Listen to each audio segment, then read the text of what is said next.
बिस्मिल्लाहिर्रहमानिर्रहीम। अस्सलाम वालेकुम नाज़रीन, आप यूट्यूब चैनल देख रहे हैं। मैं इमरान खान हूँ। मियां नवाज शरीफ साहब भी सोच रहे होंगे कि वो ये प्रेस कॉन्फ्रेंस ना ही करते तो अच्छा था। देखें, पहले खबर ये आई थी कि शहबाज शरीफ साहब एक प्रेस कॉन्फ्रेंस करेंगे और वो 14 अगस्त को प्रेस कॉन्फ्रेंस होगी जिसमें वो एक मईशत के हवाले से एक मनसूबा देंगे। और ये कोई स्टीफन डर्कन पॉलिसी है कोई। एक्चुअली होता ये है कि हम एक फार्मूला पहले लगाते हैं, फिर दूसरा, फिर तीसरा। बरतानिया हम गए, वहाँ जाके हमने कोशिश की कि बरतानिया से कोई फार्मूला लेकर आएँ, तो वहाँ पे डिफरेंट डिपार्टमेंट्स काम करते रहते हैं। एक के साथ हमने बातचीत की, उन्होंने हमें एक बना बनाया फार्मूला जो है उसके अंदर कुछ चीज़ें ऐड की, पाकिस्तान की इकॉनमी के मुताबिक उसको सेट किया और पाकिस्तानियों को थमा दिया, जनाब जाएं, इसके मुताबिक आप करेंगे तो पाकिस्तान चल पड़ेगा। जब वो पाकिस्तान आई रिपोर्ट, उसके साथ जब यहाँ पे उसके ऊपर तबसरे हुए और वो उसको स्टडी किया गया मुख्तलिफ वजारतों में, तो पता चला पाकिस्तान में वो एप्लीकेबल ही नहीं है, लिहाजा उसको मॉडिफाई करना पड़ेगा। और IMF के बजट को भी पाकिस्तानी भूल जाते अगर ये जो फार्मूला बरतानिया से मंगाया गया है मईशत को बचाने वाला, अगर इसको अप्लाई कर दिया जाता पाकिस्तान के ऊपर। तो वो भाई, बरतानिया एक अलग तरह का मुल्क है, वो अलग तरीके से चलता है, उसका निज़ाम अलग तरह का है। पाकिस्तान बिल्कुल अलग है, उनकी ज़रूरियात अलग हैं, हमारी ज़रूरियात अलग हैं, उनके वसाइल अलग हैं, हमारे अलग हैं। उनका टैक्स का सिस्टम जो है वो पूरा का पूरा उसकी रिफॉर्म्स हो चुकी है, आपने कुछ भी नहीं किया। आप उनसे बना बनाया मॉडल लेंगे और यहाँ पे लाके आप उसको अप्लाई कर देंगे, वो नाकाम हो जाएगा। तो शहबाज शरीफ साहब को समझाया गया कि ये ना करना, रुक जाएं, अभी लोगों की चीखें निकल जाएंगी। तो फिर शहबाज शरीफ साहब जो है वो ठंडे पड़े और उनके जज्बात के ऊपर पानी डाला गया। फिर मियां नवाज शरीफ साहब को जोश आया कि जी मैं प्रेस कॉन्फ्रेंस कर देता हूं। तो अब तो मेरे ख्याल में मियां साहब ये सोच रहे होंगे मैं ना ही करता तो अच्छा था, क्योंकि मियां साहब की प्रेस कॉन्फ्रेंस की जो दुर्गत बनी है, यानी PMLN का जो अपना चैनल है उसके ऊपर लगभग 2500 मरतबा मियां साहब का ये जो सारा प्रेस कॉन्फ्रेंस का था जमेला वो देखा गया। यानी मियां नवाज शरीफ 3 दफा का पाकिस्तान का वजीर आजम और इतना मकबूल आदमी, PMLN की सबसे बड़ी क़यादत, 3 दफा वजीर आजम रहने वाला, बेशुमार उसकी जो है वो तारीफें करते हैं लोग। लेकिन जितने लोग उनकी तारीफें करते हैं उन्होंने भी मियां साहब की प्रेस कॉन्फ्रेंस नहीं सुनी। यानी 2500 बंदे तो हम गिन सकते हैं जो दिन रात मियां साहब की तारीफें करते हैं। आज उनकी हुकूमत है, उनकी हुकूमत के अपने लोगों की तादाद अगर आप गिने पूरे पाकिस्तान के अंदर, उनके अपने करीबी लोगों को गिने तो वो 2500 बनते हैं, उन्होंने भी शायद नहीं सुना। तो जो PMLN का अपना चैनल है उसके ऊपर कोई 2500 लोगों ने चंद घंटे पहले तक मियां नवाज शरीफ साहब को देखा था। और एक तरफ इमरान खान साहब थे, वो सिर्फ अनाउंस करते थे तो 10 से 15,000 बंदे पहले से बैठ के वेट कर रहे होते थे कि कब इमरान खान साहब आएंगे और वो कहेंगे इय्याका नअबुदु व इय्याका नस्तईन। और लाखों लोग उनको चंद घंटे के अंदर देख लेते थे, मिलियंस के अंदर उनकी वीडियोस लोगों ने देखी है। ये मकबूलियत का जमीन आसमान का फर्क है। और मियां साहब ने जो जो कुछ बोला वो लंबी छुट्टी के बाद आते हैं मियां साहब, वो समझते हैं मैं रीलॉन्च हो रहा हूं, पाकिस्तानियों को शायद इस दफा जोश आ जाए। पाकिस्तानी बिल्कुल ही ठंडे हो गए मियां साहब को लेके। पाकिस्तान को आइडिया हो गया है कि जब भी मियां साहब ने कोई इनकलाब की बात करनी होती है, अवाम को कुट पड़ा के मियां साहब ने अपनी डील करके निकल जाना होता है। लिहाजा पाकिस्तानी मियां साहब पे एतबार नहीं कर रहे। मियां साहब के पोस्टर के ऊपर जूते मारने के मामले पर जो इल्जाम लगा है उस पर दहशतगर्दी का मुकदमा दर्ज कर लिया गया। मरी में मियां साहब के पोस्टर लगे हुए थे, लोगों ने उसके ऊपर जूते बरसा दिए और उस पर जो एक मुकदमा दर्ज किया गया वो दहशतगर्दी का मुकदमा अब दर्ज कर दिया गया है। तो दहशतगर्दी के मुकदमे को भी अब मजाक बना दिया गया इस मुल्क में। यानी अगर आपको किसी की शक्ल पसंद नहीं है, वो जी दहशतगर्द है, ये बंदा जो है ये ऐसे क्यों चल रहा है, ये दहशतगर्द है, इसने ये वाली खबर क्यों दी है, ये भी दहशतगर्द है, इसने मेरी बात क्यों नहीं सुनी, ये भी दहशतगर्द है, ये हुकूमत से इख्तलाफ करता है, ये भी दहशतगर्द है। तो दहशतगर्दी को तो मजाक बना के रख दिया इस मुल्क में।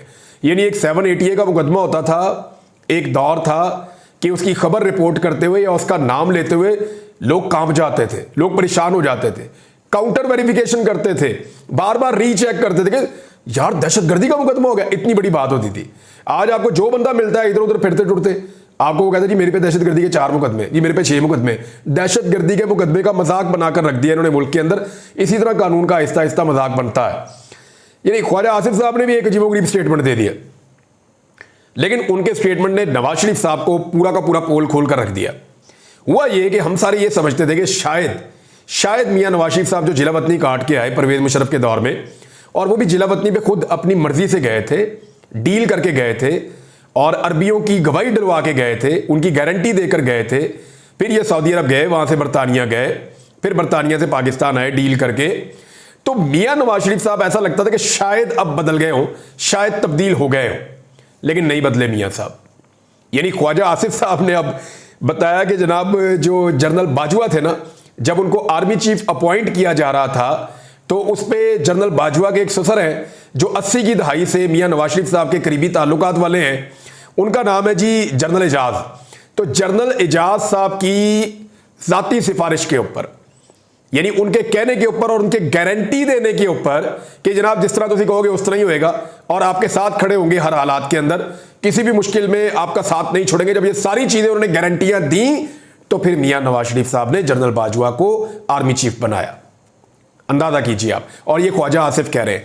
ख्वाजा आसिफ का ये स्टेटमेंट कहने के बाद एक बात तो कंफर्म हो जाती है कि जनरल बाजवा ने ख्वाजा आसिफ को भी सीट दिलवाई थी और बहुत सारे और लोगों को भी सेंट्रल पंजाब में सीटें दिलवाई थी, क्योंकि सेंट्रल पंजाब में पाकिस्तान तहरीक-ए-इंसाफ जिस तरह सर्वेज में जीत रही थी, इलेक्शन में रिजल्ट वो नहीं आया था। यहां पाकिस्तान तहरीक-ए-इंसाफ से लगभग कोई 15-20 सीटें छीन ली गई थी, लेकिन इसी तरह कराची के अंदर पाकिस्तान तहरीक-ए-इंसाफ को कुछ सीटें एक्स्ट्रा मिल गई थी 5-7। तो हुआ यह कि पाकिस्तान तहरीक-ए-इंसाफ को एक कमजोर हुकूमत दी गई। हालांकि जनरल बाजवा की कोशिश थी कि उस वक्त हुकूमत जो है वो शहबाज शरीफ ले लें, लेकिन नवाज शरीफ साहब ने अपनी हुकूमत गिरने से पहले मईशत का वो सत्यानाश कर दिया था कि मिफ्ता इस्माइल ने जाके जनरल कमर जावेद बाजवा साहब को यह कहा था कि दुआ करें कि हमारी हुकूमत ना आए। तो बाजवा साहब ने कहा जी फिर आप इलेक्शन क्यों लड़ रहे हैं, इलेक्शन में तो जो जाता है वो हुकूमत बनाने के लिए जाता है। तो मिफ्ता इस्माइल ने कहा था हमने इस मईशत के अंदर इतने बड़े बड़े गड़े डाल दिए हैं कि 3 साल तक जिसकी भी हुकूमत बनेगी उसकी कमर सीधी नहीं होगी। तो इसलिए मियां नवाज शरीफ साहब ने इमरान खान को आगे कर दिया। इमरान खान ने उस मईशत को संभाल लिया और ऐसा संभाला कि बदतरीन हालात के अंदर वो जब मुल्क को बदतरीन हालात में नवाज शरीफ साहब छोड़कर गए तो इमरान खान साहब ने उसको बेहतरीन अंदाज में संभाल लिया। और जब इमरान खान साहब छोड़कर गए तो तब मुल्क कहां पे था, पूरा पाकिस्तान आज गवाही देता है कि बहुत बेहतर पोजीशन में था। 6% की शरह से पाकिस्तान ग्रो कर रहा था लगातार 2 सालों से। एक्सपोर्ट्स आपकी हाई हो चुकी थी, इंडस्ट्री आपकी सारी की सारी चल रही थी, रेमिटेंसेज आपके बढ़ चुके थे, आपके रिजर्व के अंदर 16 अरब डॉलर्स पड़े हुए थे और आपकी सारी चीजें तकरीबन कंट्रोल में थी। लेकिन जैसे ही इमरान खान की हुकूमत गिरा के मियां साहब वापस आए तो तब से लेकर अब तक सत्यानाश कर दिया है। और वो राना मशरूफ साहब कह रहे थे ना कि मियां साहब आपका विजन है, मियां साहब आपका विजन है। तो मैं मियां साहब को बताता हूं उनके विजन के मुतालिक थोड़ी सी चीजें और, लेकिन एक मरतबा फिर आप याद रखिएगा कि आर्मी चीफ की तैनाती पे नवाज शरीफ साहब ने कितनी डर्टी पॉलिटिक्स की थी। ये बात ख्वाजा आसिफ साहब बता रहे हैं कि मेरिट नहीं देखा था, जाती गारंटी देखी थी और अपना फायदा और नुकसान देखा था और यह देखा था कि सियासी नुक्ता नजर से मुझे क्या सूट करता है। तो इदारे को सियासत में किसने घसीटा? ख्वाजा आसिफ साहब की गारंटी है और वो खुद कह रहे हैं और वो गवाही दे रहे हैं कि नवाज शरीफ साहब ने ये अपॉइंटमेंट सियासी बुनियादों के ऊपर की थी, जाती ताल्लुकात को देखते हुए। अब आ जाए मियां साहब का विजन मैं बताता हूं। मियां साहब ये आपका ही विजन है, आप ही कर सकते हैं। इस वक्त 25 लाख जो फ्री लांसर थे पाकिस्तान में, जो हालिया रिपोर्ट आई है उसके मुताबिक उनका मुस्तकबिल खतरे में। जो लोग काम करते हैं इंटरनेट से रिलेटेड, जो लोग सॉफ्टवेयर से रिलेटेड काम करते हैं, कंप्यूटर से रिलेटेड काम करते हैं, जो फ्रीलांसर्स हैं, जो डॉलर्स कमाकर पाकिस्तान में लेकर आते हैं, उनमें 25 लाख ऐसे नौजवान हैं जिनका रोजगार पूरी तरह से खतरे में आ गया है। क्योंकि बहुत सारी ऐसी मदर कंपनीज हैं जो कॉन्ट्रैक्ट्स पाकिस्तान में देती हैं फ्रीलांसर्स को कि आप हमारे ये प्रोजेक्ट बनाएं, इसके मुताबिक हम आपको पे करेंगे। उन कंपनीज ने इंडिया और बांग्लादेश और बाकी मुल्कों का रुख कर लिया है। तो पाकिस्तान की जो इकोनॉमी बढ़ सकती थी आईटी सेक्टर के जरिए से, वो बजाय बढ़ने के डिक्रीज होना शुरू हो गई है। ये मियां साहब का विजन है। मियां साहब के विजन की एक और मिसाल मैं आपको देता हूं। पिछले 10 साल में 73 लाख पाकिस्तानी बैरून मुल्क चले गए, यानी 73 लाख पाकिस्तानी पाकिस्तान को छोड़कर बैरून मुल्क चले गए हैं। और ये सरकारी डॉक्यूमेंट्स बता रहे हैं, यानी ये वो आदादोशुमार हैं जो कोई घर बैठ के किसी ने नहीं बनाए, ये बाकायदा अंग्रेजी अखबारात के अंदर छपे हैं। इसकी तफसीलात मैं आपको दे देता हूं। 73 लाख पाकिस्तानी शहरी बैरून मुल्क चले गए 10 साल में, जिनमें से 62 लाख ऐसे हैं जो पीडीएम के और नून लीग के दौर में गए हैं। यानी जो नून लीग का पहला दौर था ना 2013 से 2018 तक, उस बीच में लगभग 38 लाख से जायद पाकिस्तानी बाहर चले गए थे। 5 साल में 38 लाख से जायद। उसके बाद आ जाए जी, जब पीडीएम की दोबारा हुकूमत बनी अभी, यानी 2 साल के अंदर, 2 साल में 25 लाख पाकिस्तानी मजीद बाहर चले गए हैं, पहले से भी ज्यादा रफ्तार से बाहर जा रहे हैं। इमरान खान के 3.5 साल बीच में, उसमें कितने लोग गए होंगे बाहर? 11 लाख पाकिस्तानी। यानी 3.5 साल में, इमरान खान साहब के 3.5 साल में 11 लाख पाकिस्तानी बाहर गए हैं और इनके 7 साल में कितने पाकिस्तानी बाहर गए हैं आप देख लें, 62 लाख। यानी इमरान खान ने इनसे आधे वक्त में हुकूमत की है ना। अगर इनका टोटल ड्यूरेशन आप देखें तो बन जाता है लगभग 7 साल। तो इन्होंने 7 साल में जो पाकिस्तानी खो दिए, जो पाकिस्तान छोड़ के लोग बाहर चले गए, वो हैं जी 62 लाख। और इमरान खान के 3.5 साल में यानी उनके आधे टाइम में 11 लाख। यानी अगर इमरान खान की शरह से ये करते तो 22 लाख बाहर जाते, तो 50 लाख पाकिस्तानी ज्यादा इनके दौरे हुकूमत में पाकिस्तान छोड़कर बाहर चला गया। मायूस हो जाते हैं ना लोग। अब उनमें हाईली क्वालिफाइड 3.5 लाख पाकिस्तानी हैं, हाईली क्वालिफाइड। और किस तरह के लोग गए जरा ये आप देख लीजिए। इनमें से जो हाईली क्वालिफाइड लोग गए हैं उनमें से 3 लाख से ज्यादा इनके दौरे हुकूमत में गए हैं और 48,000 पाकिस्तान तहरीक इंसाफ के दौरे हुकूमत में गए हैं। यानी पाकिस्तान तहरीक इंसाफ ने आधा टर्नओवर में 48 लाख लोग भेजे और इन्होंने दुगने टर्नओवर में 3 लाख लोग भेजे। 6 गुना लोग इनके दौर में ज्यादा रफ्तार से बाहर गए हैं। डॉक्टर जो हैं वो 24,500 डॉक्टर, हाईली क्वालिफाइड डॉक्टर बाहर चले गए। इंजीनियर्स 62,000 चले गए। असातिज़ा, और ये वो असातिज़ा हैं जो प्रोफेसर लेवल के लोग होते हैं, जो बाहर जाके यूनिवर्सिटीज में पढ़ा सकते हैं, ये 13,000 आपके चले गए। नर्सेज 12,500, अकाउंटेंट्स आपके 53,000, जो इलेक्ट्रिशियंस वो 2,17,000, फार्मासिस्ट ये 5,257। ये और बहुत सारी टेक्निकल फील्ड्स हैं जिनके लोग पाकिस्तान छोड़ के बाहर चले गए। ये नेकी इन्होंने पाकिस्तान के साथ की है। नाज़रीन, ये खबर आती है और खबर यह है कि इमरान खान साहब को जेल में कुछ सहूलियत फराहम करने के ऊपर एक डिप्टी सुपरिटेंडेंट जेल वो पकड़ा गया जी, और मोहम्मद अकरम उसका नाम है। और उसके साथ कुछ और छोटे मोटे जो है वो वहाँ पे होते हैं वार्डन्स वगैरह, वो भी 1-2 पकड़े गए हैं और उनके ऊपर इंक्वायरी हो रही है कि आपने इमरान खान साहब को क्या सहूलियत फराहम की और किस किस्म की सहूलियत वो थी। अब इस मामले में ये क्लेम किया गया कुछ सहाफ़ियों की जानिब से कि IG शाहिद सलीम बेग साहब जो हैं, जो साबिक IG हैं जेल खाना जात के, उनको भी गिरफ्तार कर लिया गया था। लेकिन उन्होंने इसकी तरदीद कर दी। वो चाय पी रहे थे, समा टीवी पे खबर चल रही थी, साथ साथ उन्होंने वीडियो बनाई कि देखिए जी मैं तो अपने घर में चाय पी रहा हूँ, ये सामने समा टीवी बता रहा है जनाब कि मैं गिरफ्तार हो चुका हूँ और मैं कहीं गिरफ्तार हूँ। तो ये तो येलो जर्नलिज्म है, ये तो ज्यादती हो रही है। देखिए मेरे सहाफ़ी दोस्तों को एक बात का मतलब समझना पड़ेगा। इंक्वायरी में शामिल होना एक अलग चीज़ होती है, शामिल तफ्तीश हो जाना ये अलग चीज़ होती है, हिरासत में लिया जाना एक अलग चीज़ होती है, गिरफ्तार करना एक अलग चीज़ होती है। जब आप गिरफ्तारी का वर्ड यूज़ करते हैं तो ये इसका मतलब ये होता है कि सरकारी कागजात में बंदा गिरफ्तार हो गया, और जब वो गिरफ्तार हो जाता है तो उसको कोई ऐसे ही नहीं छोड़ सकता, उसको फिर किसी अदालत के जरिए छुड़वाना होता है, उसको अदालत में पेश करना होता है। तो जब आप लफ्ज़ गिरफ्तार इस्तेमाल करेंगे तो आप गलत लफ्ज़ का इस्तेमाल कर रहे हैं। हाँ, तहवील में लिया जाना फॉर द टाइम बीइंग और हरासा करना या हरासत में लेना वो एक अलग चीज़ है, तफ्तीश के लिए बुलवाना वो एक अलग चीज़ है, लेकिन गिरफ्तार करना वो एक बिल्कुल अलग चीज़ है। गिरफ्तार करने का मतलब यह है कि बंदे के बुनियादी हुकूक ख़त्म हो गए, अब वो अदालत में जाएगा, अदालत में जाकर वो पेश होगा, वहाँ पर उसको पेश किया जाएगा, जज के रहमो करम पे वो बंदा होगा कि उसको छोड़ना है या नहीं छोड़ना। बहरहाल ब्लूमबर्ग की भी एक रिपोर्ट आई है, लेकिन उससे पहले मैं आपको एक और चीज़ बताता हूँ। अब जो कादी फायद ईसा साहब ने किया, इसके बाद अलीमा खान साहब है इमरान खान साहब की बहन, एक तो उन्होंने कहा जी 400 कैमरे और माइक्स लगे हुए हैं इमरान खान की निगरानी के लिए अडियाला जेल के अंदर। वैसे ये बहुत बड़ा क्लेम है, इतनी बड़ी तादाद में खुफिया कैमरे और माइक्स हो सकते हैं, लेकिन इतनी बड़ी तादाद में लगाए गए हैं ये तो कोई सोच भी नहीं सकता। क्या इमरान खान की एक एक मूवमेंट जो है वो रिकॉर्ड की जाती है? लेकिन अलीमा खान साहबा ये कह रही है तो हो सकता है वो किसी इंफॉर्मेशन की बुनियाद पर ये बात कर रही हो।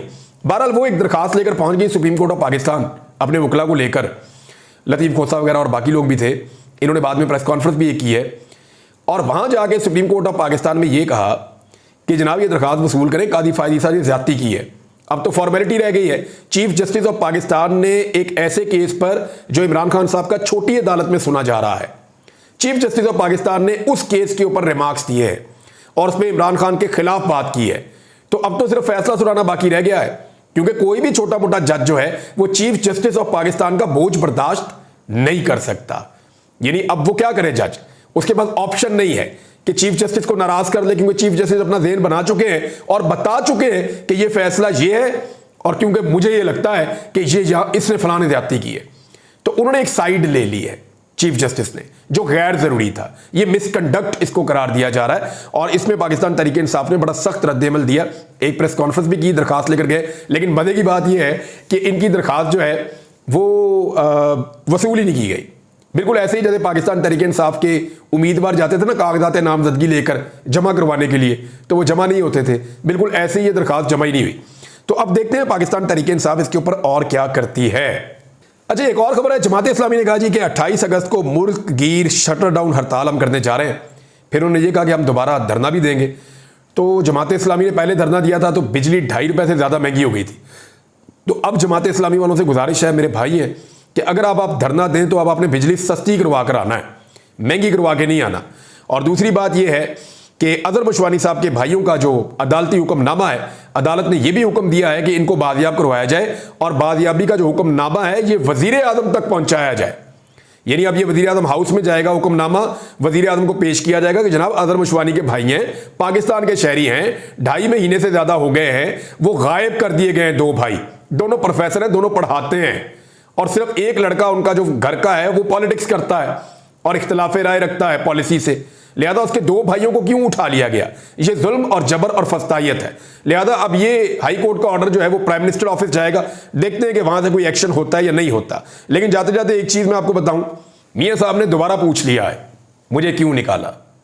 और मैंने आपको 2020 में ये बात बता दी थी। मैंने आपसे कहा था कि जब इमरान खान को निकाला जाएगा ना, तो ये वाहिद आदमी होगा इस मुल्क में जो पूछेगा नहीं कि मुझे क्यों निकाला, वो बताएगा कि मुझे क्यों निकाला।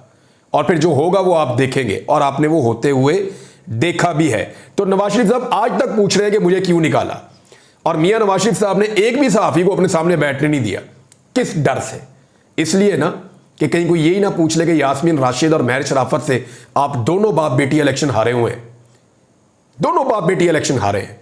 एक पहली दफा इलेक्शन लड़ रहा महर शराफत, उसने मरियम नवाज को हराया, और यास्मीन राशिद एक खातून जेल में कैद, कैंसर की पेशेंट, उन्होंने नवाज शरीफ को इलेक्शन हराया, दोनों जीत गए थे। तो इस सवाल से बचने के लिए दोनों ने सामने सहाफियों को रखा ही नहीं।